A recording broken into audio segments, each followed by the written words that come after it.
Hello. One kind of this it's going to be at Pacific time, uh, 4 uh, 30 Eastern.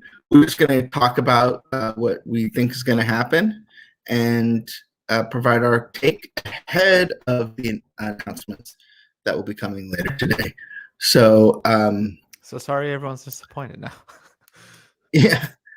So, I know we were talking a little bit before we started, but there was a big New York Times article last night where they had several sources from inside Disney, which to me implies like Disney was trying to kind of get messaging out there because this event has been scheduled for a while. But then last week, AT&T, who owns Warner Brothers, came and said, okay, we're going to release everything in 2021 day and date on HBO Max for 31 days. And then we're going to, and just do everything the same. Whereas Disney, I think, kind of got caught in that whirlwind where everyone presumed that's what's going to be announced today. And I think they went by, yeah, sure, some movies are going to be moving to Disney Plus. I think that's pretty much known, like things that have been dated like Cruella. But the article specifically said that Black Widow will not be moving to Disney Plus day and date. It might, windows might shorten, they might get creative. But I think when Bob Chapek said that Premier Access was part of the future, I think that many people presumed that stuff like Black Widow might be going to Disney Plus right away. Right. I mean, I think that based on what Mulan was, but I think it makes sense to use that as a window shortening device, but not a window closing device.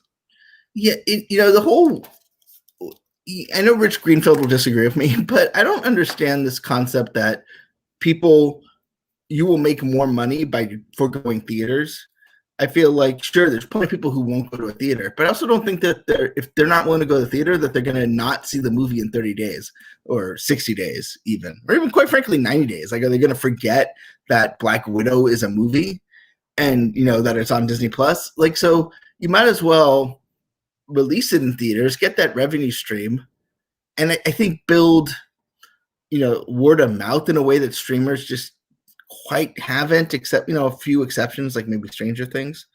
I think I don't understand this desire to kill theaters when it's not a one or situation. Like there's plenty of people that waited for video, but I think especially big event films are benefited by people having the communal experience in the theater and making it feel like an event as opposed to just watching on TV, which especially when you're able to do things like Mandalorian or WandaVision, where it's like you have, a series that's part of the universe, and then you have the big event and you go to the theater, and then you go back to home and you watch another series. So I mean, maybe I'm missing something here, but what do you think? I think that's pretty much right. I think, it's also it's so tempting to compare HBO Max and Disney Plus because they're both streaming services, but they're on different levels. Like if you look at the subscriber base, Disney is already like 5 times ahead of what HBO has or more, and Yeah. that's with them already having a streaming service technically before that that they rolled people into. So, It's also twice the price, at least as of today. that's true too. But then, yeah, like you're saying with the MCU specifically, that where's that delineation going to be? If you can watch the movie on streaming, or you can watch the shows on streaming, then there's not that delineation that they wanted to make the streaming service special. So I think you do still need, that theater experience. And Disney's always talked about how much they need the cinema business, and I don't think that they're just going to abandon it now. I almost think that they could even go more into it because there's no reason, like especially with like fat digital distribution, like I could see them releasing Mandalorian Thursday night at a theater for one night only, and you go see it there, especially maybe it's series premiere, series finale, kind of like how they. I mean, I don't watch it, but like in Doctor Who, like they will do it a day early at a Fathom event and build that excitement. You're their fans. You're not going to not subscribe to Disney Plus because you saw it in a theater. And I there've also been it, theaters that have screened, like, Game of Thrones random episodes, like, they'll screen the entire season, yeah. like, every Sunday night or whatever, so, yeah, that's a good point. I mean, I don't know if it would be, like, a Disney run I guess that's the thing is how it's run. Is it do they kinda let the theaters do it themselves, or do they try to, be more hands-on? I feel like it'd almost be more successful if they just make it available and let I'm just going theaters to handle address it. some things we're seeing in comments. Yeah, we are not trying to lie to you. We are not Disney. We are not doing their preview, but they will be streaming a public version of the event at 1:30 Pacific, 4:30 Eastern. We will be covering the event as well, and we will have access to the press stream, so we'll be able to share with you what the clips are, because the public stream will not show clips. They may release clips at the same time, but there will also be clips that they're not showing to the public. So you can watch the event live at 4:30 Eastern, 1:30 Pacific, but we'll be covering it as well, and we'll be back after the event to wrap it up. So we're just you got a few more hours to wait if you want to see the real event. Should be very exciting. I don't know which stream I wanna watch. Yeah, it's because I'm sure they're going to be out of sync too. So it's like, well, I don't get into it, but the other thing we should mention too, we're talking on Disney Plus, but this is also going to cover Hulu, ESPN Plus, and their Star service, which is their international general audience or adult service, which will feature presumably content from Hulu, ABC, FX, for an international audience that doesn't really fit the Disney Plus model. But I think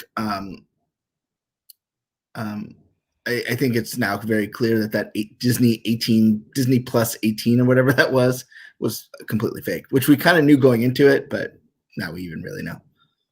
Yeah. So want to talk about WandaVision? Sure. I love WandaVision. That's I probably it's definitely no lie. That's the thing I'm most excited for.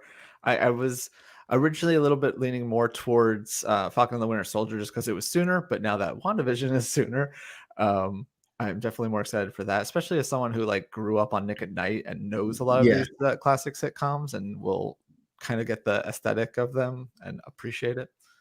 and I think as we're getting more information too, sort of building it into this multiverse that this series seems to be leading into, heading into Doctor Strange, and then obviously Spider-Man.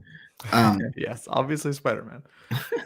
I, I, yeah, Falcon and Winter Soldier I was excited for, but this almost feels like a better start. Maybe not storytelling wise, but like it's a Marvel TV show that embraces the fact it's a TV show. But I'm super excited for it. I like Star Wars. I love The Mandalorian. Mandalorian's better than I could have dreamed. But coming into this, I was really excited about the Marvel television shows because I always felt like there were so many more stories to tell than they can do in the MCU 2 or 3 movies a year. Yeah. But And of all the clips and stuff that we'll be getting, I'm 95% sure we'll get a WandaVision trailer again, another trailer.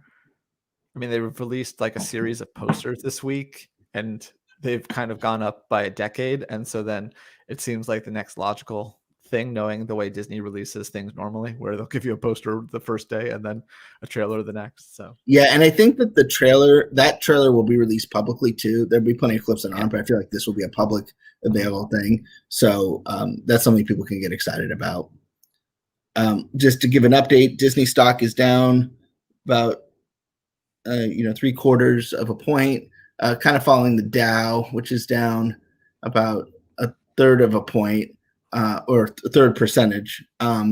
but it's down So from an all-time closing high yesterday. yeah, So and also it's following the Dow, which is kind of struggling with a disappointing unemployment number today. So or jobs number. So I don't think that's indicative of Disney. I think it's just more general market sluggishness. But I mean, the fact that Disney stock is close to, or mere percentage points away from an all-time high, given the fact that the parks are closed, or most parks are closed, and um, the coronavirus, and they're not releasing theatrically, and the challenges at ESPN, which is having sports available to show, I think is, I mean, it's amazing. But they, you hear the case of like, okay, Netflix is worth 120, $200 billion. Well, why wouldn't Disney Plus be about worth the same as they're coming into it, cost less, but they also spend less on it because they don't throw everything to the wall and hope it sticks. And then you add in the consumer products and parks and all that other stuff that Disney has that Netflix doesn't. And then, the valuation is low. Especially, they're just blowing through their numbers. They're reaching numbers that they thought they were going to reach 4 years from now. Yeah. But do you think that the fact that their stock is where it is, given the hurdles that they've experienced this year, is kind of indicative that they are starting to get that tech valuation that they've been seeking? Oh, absolutely. Yeah. I mean, I think because they had negative earnings last quarter, right? So they're getting it on future value, like a tech company. So yeah, I think they've moved from a sort of a blue chip stock to a growth stock, which is got to be one of the hardest things in the world to do, because most established companies, even established tech companies, don't get that kind of growth after they've been around for 97 years. And kudos to Bob Iger and more recently Bob Chapek for coming up with a strategy relatively inexpensively that was able to just bump up that valuation, which Bob Iger has been trying to have for years. He always felt that the valuation was low for Disney. And, especially too, when you look at the underground fundamentals, if there's a change in how we view stuff, and I don't know what that would be, but then Netflix is, they have one business and that's all they have. At worst, Disney owns some of the most established intellectual property of all time. Marvel will make money wherever entertainment goes. Star Wars will always have value. Disney will always have value. It might not be the value it's at today, but the risk is so much lower because, Disney Plus could just completely die, but somebody's going to want this content and these characters, not just, the library stuff, but they're going to want, the ability to make this stuff in the future. And I always just feel like that's undervalued, like just the fact that Disney's fairly low risk, because sure, it might not be where it is today, but it's not going to go, JCPenney or, Sears on you. Disney Store might. Well, right. I mean, yeah. And there's definitely parts of Disney that could come and go. I mean, Radio Disney, not that that's, was ever a big business, but, the whole market changed on how we listen to audio. And so Radio Disney ends. But there's plenty of other things with the Disney name that have grown because, they juggle it. Things come and things go. But the Disney storytelling will always have value wherever storytelling is consumed and however it's consumed. I have on a tangent. I wonder what's going to happen with those like super clean edits that they used to make for Radio Disney. Like, I wonder if they'll release I wonder if more record companies will release like compilations of that, almost to like compete with Kids Bop, where they're actually re-recordings and kids singing them. Yeah. Like, I wonder if they'll just make like clean now that's what I call musics or something. Yeah, and I wonder too is I don't know how the young kids are consuming music these days, but like I presume many people turned on Radio Disney on their Sirius XM or whatever, and just because it was it's not kids music, but it's it's clean music, and I wonder who will enter that in the new will there be a iTunes Kids mode, or will there be a who's going to take that spot on satellite radio? I think there is a market there. I just don't, it's just not big enough for a company like Disney to worry about. Yeah. But, to me, like, an example of this is like, I don't know what the future of ABC is. Linear broadcasting is just, the kids these days aren't doing it. So I think there's always going to be value in news and sports, because news you kind of want to see live because that's kind of the whole point. But in sports, you don't want to get spoiled. But I don't know why anyone will watch a Tuesday night drama at 10 p.m. unless it's a big drama where everyone's getting together. I mean, reality has that where people, want to watch it all together on the internet and talk about it. But, I, in many ways, it's just becoming like many of these things like FX and Freeform becoming just promotional for Hulu. Yeah, I mean, I think that's true, but also I like regular linear television for relaxing and being mindless. Like, Yeah. yes, I could go to any streaming service and watch every episode of Friends, choose which one I want, watch season by season, but I like just turning on TBS and watching whatever they serve me. And it's kind of the same thing with ABC. There are shows that I make a point to see, like, oh cool, it's Wednesday night. I'm gonna sit down and watch, the comedy block. Or, recently we've been watching Big Sky, and so it's like, oh Mhm. cool, this is on. But it's like semi appointment. I'm not gonna like die if I miss it because I know that I can watch it the next day. But I still do enjoy sitting down and watching it when it airs.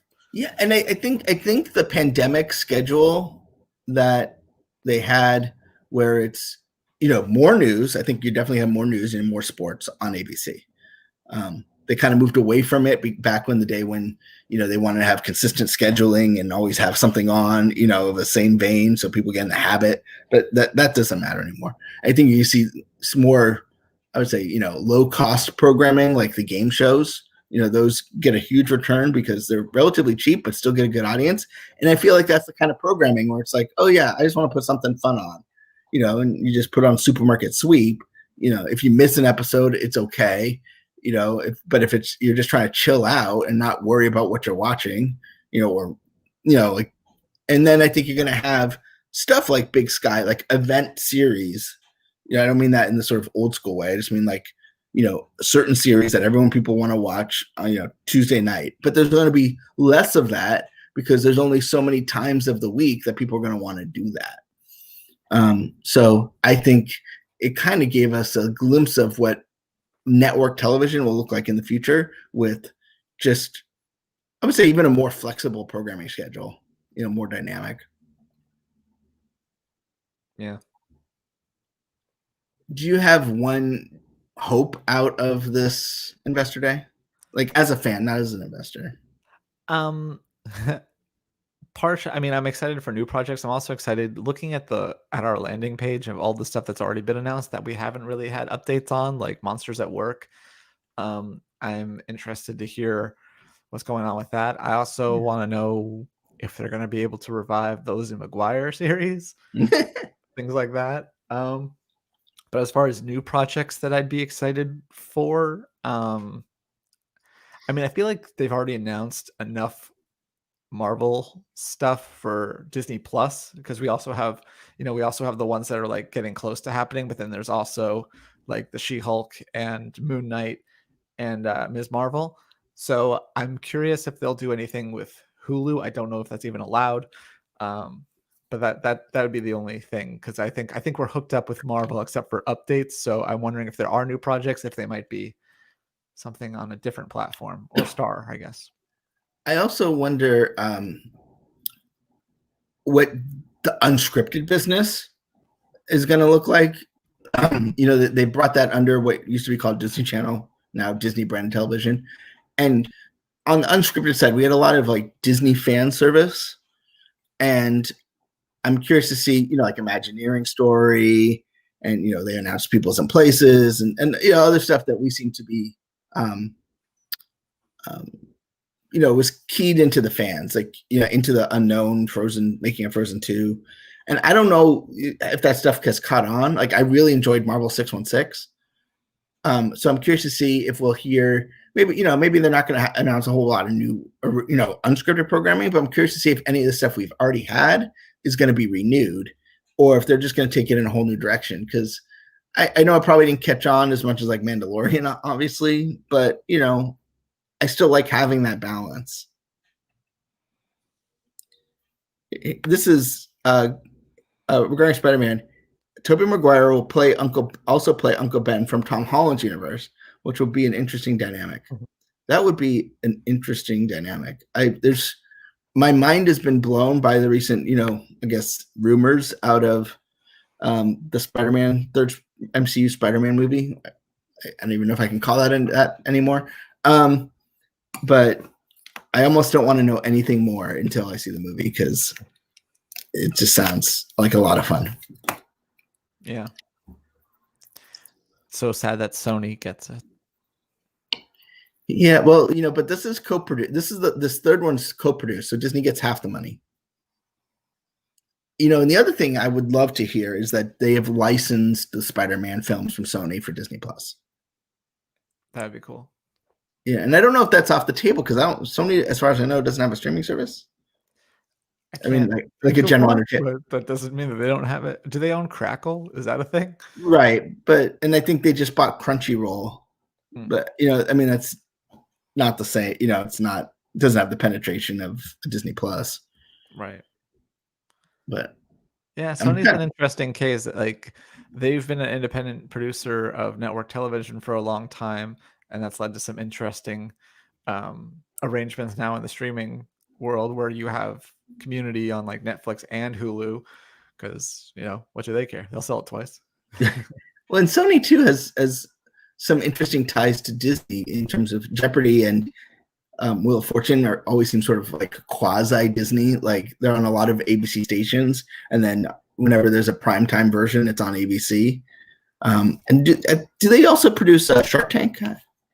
That sounds right. Yeah. So they're not unknown partners. And I'm really, Sony is one company where it's like in this streaming world, it feels like they're ripe to get bought by somebody. At least the film part, the tech part in Japan is a whole other game, but yeah.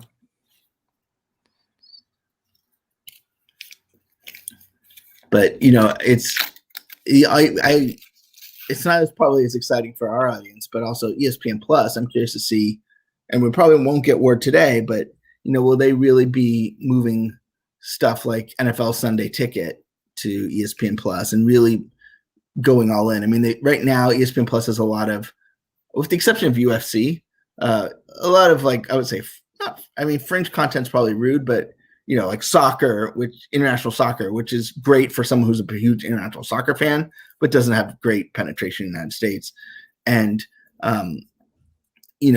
rugby and cricket.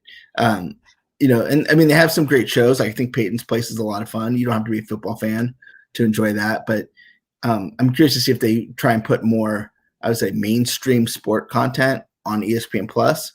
Mm-hmm. They're still going to have ESPN do its thing, but really put, some marquee stuff outside UFC, which is already there, on ESPN Plus. Yeah, I also feel like they've kind of slowed down with the original scripted, well, not scripted, but the programming they had there. Although I can't really remember what else there was, but I feel like they just keep doing different versions of Detail and then Peyton's Places. But I feel like there was more originally. They used to have a lot more, I would say, like talking head programming. I shouldn't say a lot more. They had more, like they had a boxing show and stuff like that. But I think, they had the was it the Kevin Durant produced show? Was that on ESPN? Oh yeah, more than athlete was LeBron. Boardroom. Yeah, so yeah, I guess that's a good point. I also don't know, like just the pandemic is, athletes are maybe focused more on athletes, and but it's interesting. Airbnb is going to be going to has this IPO today, and the CEO's on CNBC, and he's talking about how their experiences business has been put on pause, which is actually being run by the former head of Disneyland Paris as well as U.S. Parks, whose name is escaping me.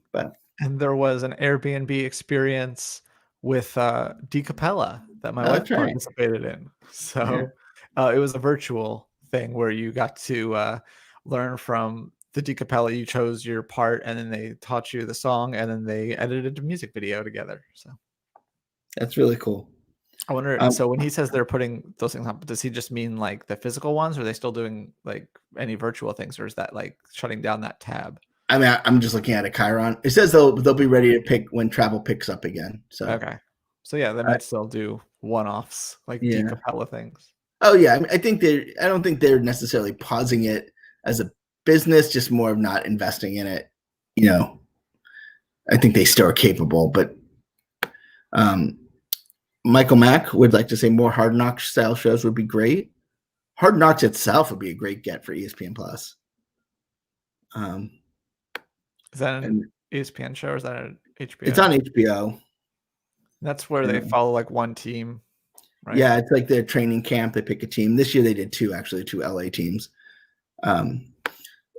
Get this question a lot. When is the WandaVision trailer? We don't know for sure, but I'd expect it this evening. You know, maybe around 3 p.m. Pacific, 6 p.m. Eastern, you know, whenever they reveal it during the event. It could come sooner. They could do it ahead of the event, but it should be today, I would guess. So we do expect WandaVision news, at least a preview of it tonight. I'd also expect more previews from Marvel, from stuff like Falcon and Winter Soldier, but even you know, Loki as well. Do you think we'll get another Taylor Swift special? I heard she's dropping a new album tonight. Like after the Investor Day, I can like wind down with Taylor Swift. Well, I mean, it's not like midnight, but yeah. Well, that might be. I mean, I never listened to a Taylor Swift album. I mean, I've heard songs, obviously, but I never listened to a Taylor Swift album. I could start tonight. There you go. It's funny because like I was like, I'm not only do I have an Investor Day today, which is like my Christmas, but then tomorrow I get a whole new episode of Mandalorian and the underappreciated Wonderful World of Mickey Mouse. Have yet to watch an episode. That doesn't surprise me at all. So, just to recap, we will be back tonight, but starting at 1:30 Pacific, 4:30 Eastern. You can follow us at Laughing Place. We'll be live blogging. We'll also be doing recaps of all the clips that they show that aren't on the public live stream so that you can get a sense of what they've shown. Obviously, we can't show stuff that they haven't released publicly, but we'll give you descriptions and give you the clue of what it sounds like or what it looks like. And then we'll be back with probably a much bigger crew to discuss what they've announced. We don't know what they're going to announce. We've guessed. We're reading tea leaves, but we do expect some big Disney Plus news. You know, this is the fourth Investor Day in recent history. They had one in January of 2015 to kind of prove that Michael Eisner should stay CEO of the Walt Disney Company. Didn't work.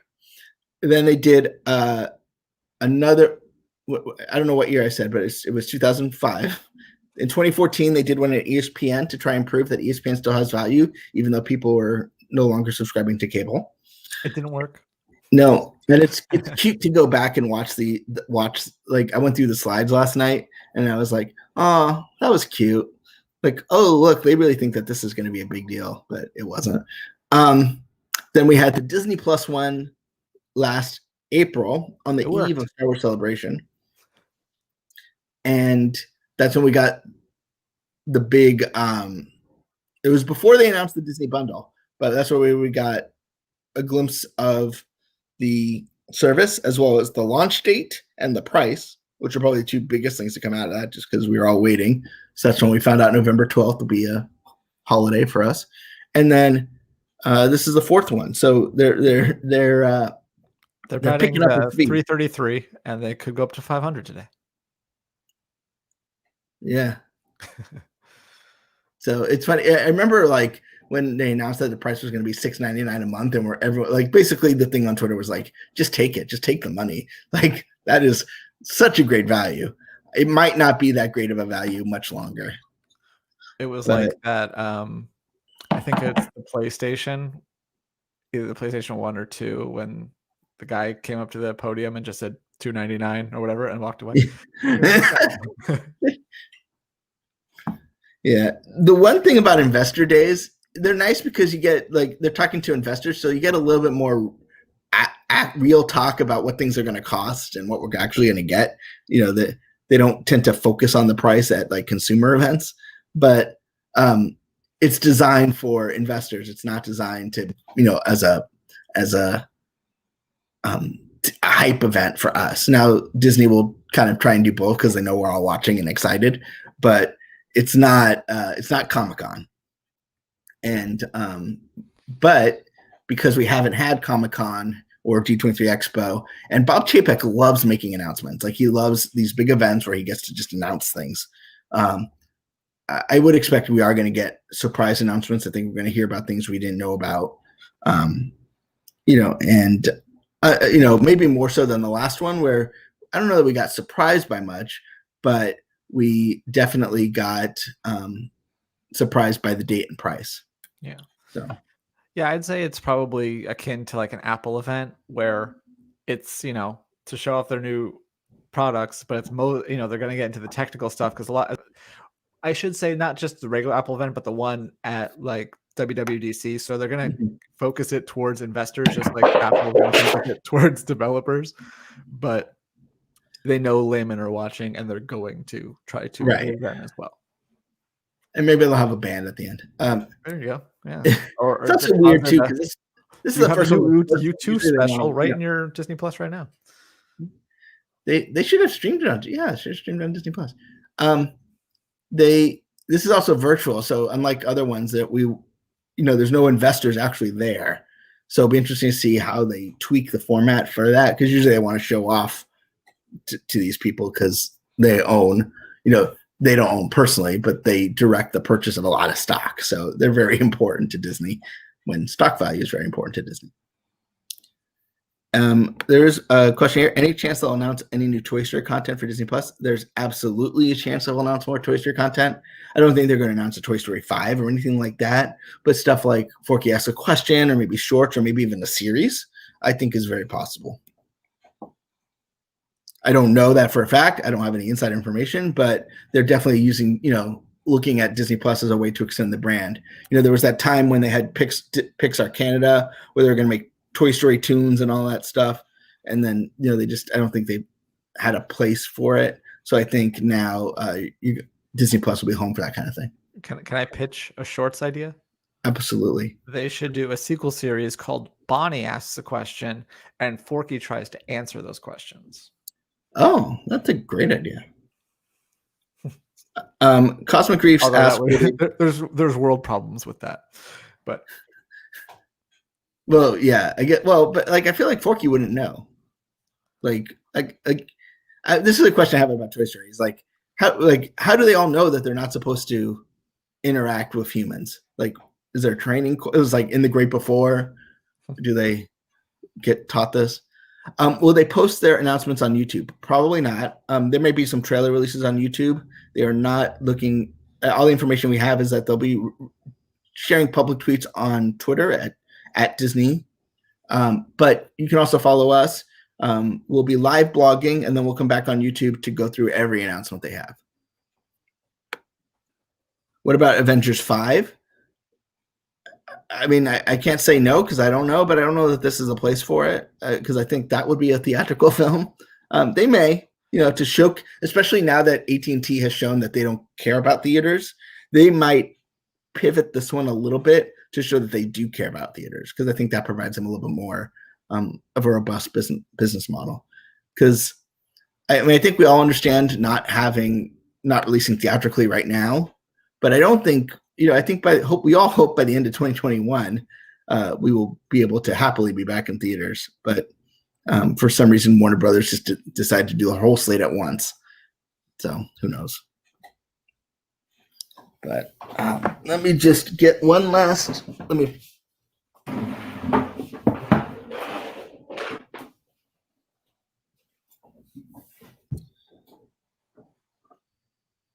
Check of the stock price. So Disney is actually up again, 154.59, up, you know, barely, not even a tenth of a percentage point. But you know, and after we look, we'll be following after hours trading to see how the market reacts to the news tonight. It won't be official trading, but there definitely will be movement on the stock one way or the other tonight. So, and Guardians of the Galaxy Volume 3, I don't know that that's going to be talked about tonight, but they could be. I think the focus is going to be on their Disney Plus shows. I would not be surprised if they announce more Disney Plus shows. I know there's a lot in the pipe, but they might show more coming.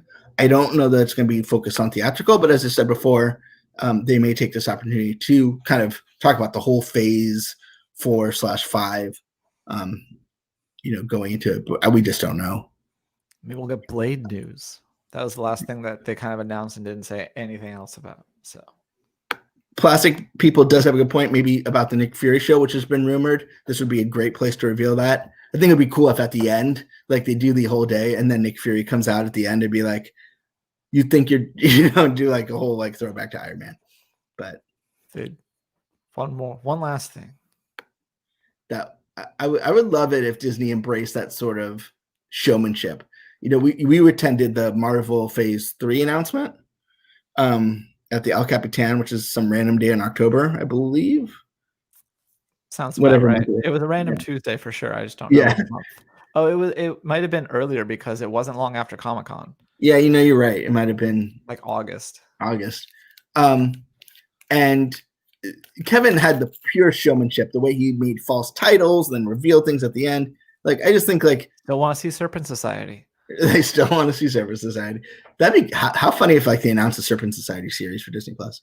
The ultimate in joke. But we will definitely. I think that kind of showmanship comes usually from the creative groups, not necessarily investor relations. But I would love it if they embraced it. I will say, if this is a pre-recorded thing, like Apple's been, I keep comparing them to Apple, but it's just so natural. Apple, their recent announcements have been very like sleek, highly produced things. I think that would actually lend itself well to a Nick Fury sort of like epilogue, if you will. Yeah, and I believe, and I don't know this for a fact, I believe at least a significant part of this is pre-recorded. There may be a live Q&A, just because those traditionally happen at investor days, and it's hard to do a pre-recorded Q&A. Or there might be live, but I think there's definitely been taped segments just based on what we're hearing. Talking Dead after Walking Dead. So so we're all excited. Once again, follow us 4:30 Eastern, 1:30 Pacific. You can obviously watch the live stream yourself, but we will be sharing the stuff you're not seeing on the live stream on laughingplace.com, and then we'll recap it and explain what it all means to you. Disney fans, Marvel fans, Star Wars fans, please be patient, because this is about 4 streaming services: Disney Plus, Hulu, ESPN Plus, and Star. There's going to be a lot of talk, about the services that do not have the branded content. So if you're not an ESPN fan, they're probably going to lead with that. Just go with it. Be patient. You will eventually get to the stuff you care about. Will Spider-Man 3's full name be released? Once again, probably not, because that's released by Sony, and Disney doesn't have streaming rights to it. And this is focused on, this is definitely a business event and not a storytelling event. However, if they somehow were able to negotiate with Sony to have the Spider-Man films on Disney Plus, then they could kind of maybe tease the upcoming Spider-Man film. But we don't, that's just speculation on our part. So thank you very much for joining us. We will be getting ready all day. It's T-minus, what is it? It's 7 o'clock. 6 hours till we get to enjoy this moment all together. And we, once again, if you want, when they go to bad Disney BGM and screen goes dark, come over to Laughing Place and we'll share with you what they're talking about. So, bye everybody.